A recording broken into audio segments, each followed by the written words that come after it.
How to search an image using Google Lens? Here's how to do it. First, make sure you have the Google app installed on your phone. Now, open the Google app. Tap the Google Lens icon in the search bar. To search an existing image, tap the gallery icon and select a photo from your device. Or point your camera at any object and tap the search button to scan it instantly. Google Lens will analyze the image and show you similar images, related information, shopping results, and websites where the image appears. If you want to search for a specific part of the image, simply drag the selection box over the object you're interested in. On some devices, you may see additional tabs like Translate, Text, Homework, or Shopping. These options don't appear on my device, so don't worry if you don't see them either.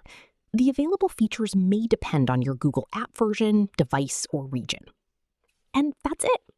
That's how you can quickly search images using Google Lens. Thanks for watching.